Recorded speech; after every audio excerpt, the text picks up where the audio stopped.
Most houses begin with a site ready to receive a common form.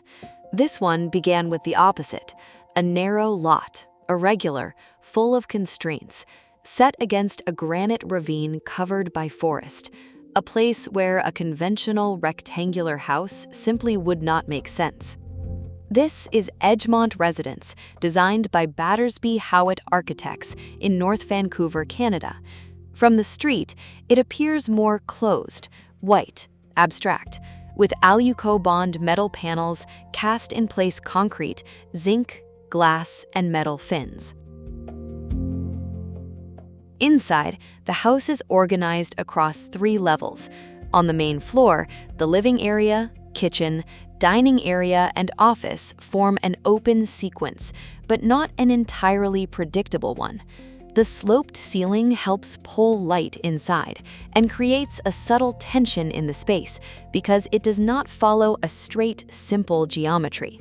This slope also conceals part of the mechanical systems, keeping the interior visually cleaner. The interior materiality is calmer than the exterior form suggests. The floors are polished concrete. The millwork uses North American elm veneer with a more irregular pattern. This brings texture and also warmth.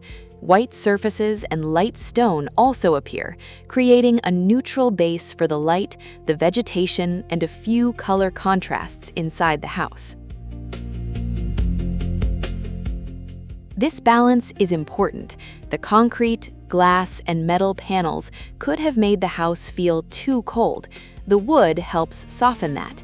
At the same time, the interior palette remains very controlled, almost silent, so it does not compete with the ravine outside.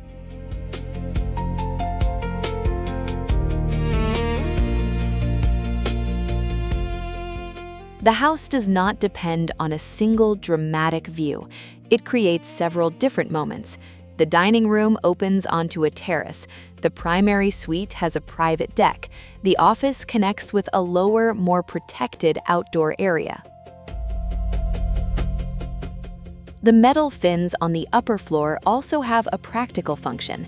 They protect the privacy of the primary suite from the street, but without fully closing the openings. This is one of the themes of the design: open where there is landscape, control where there is neighborhood.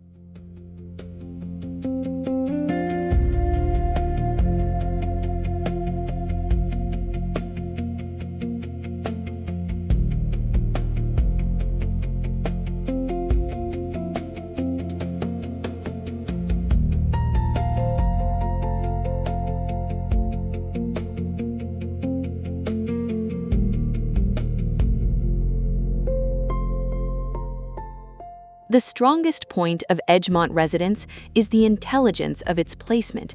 It takes advantage of a lot that would probably seem problematic to many people and turns it into privacy, light, and contact with the forest. The most questionable point is that its strength is subtle. There's no easy visual gesture to understand in just a few seconds. The house requires a little more attention to be understood.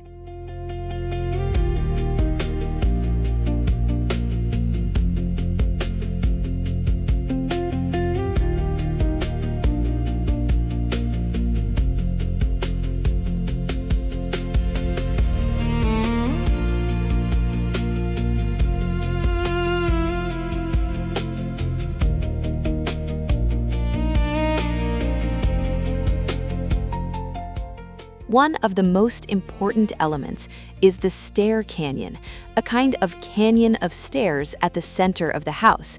The stairs do not appear as only circulation. They connect the 3 levels. They bring depth into the interior, and they make you perceive the house through sections, heights, and changes in light. It is an interesting solution because it turns a difficult lot into a vertical experience.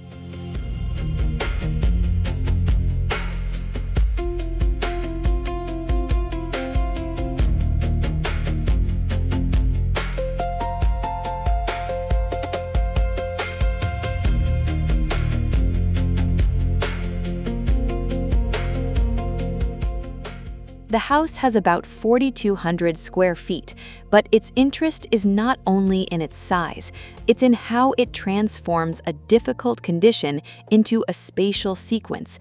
The circulation, the terraces, the sloped ceiling, the openings toward the ravine, and the more closed facade. Everything works together to create a house that could not be generic.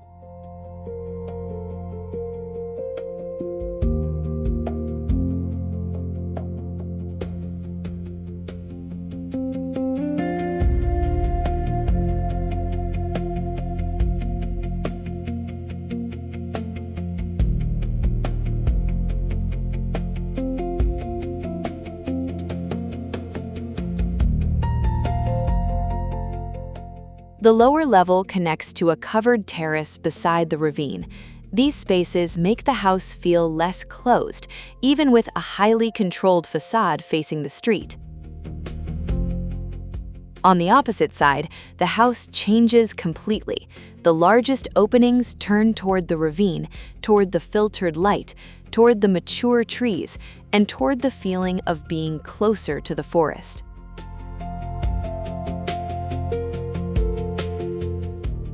Edgemont Residence is a house about restriction, a difficult lot, a controlled facade, an opening toward the ravine, a stair canyon crossing through the levels, and a sequence of spaces that shows how a limitation can force a more specific architecture, more careful and less obvious.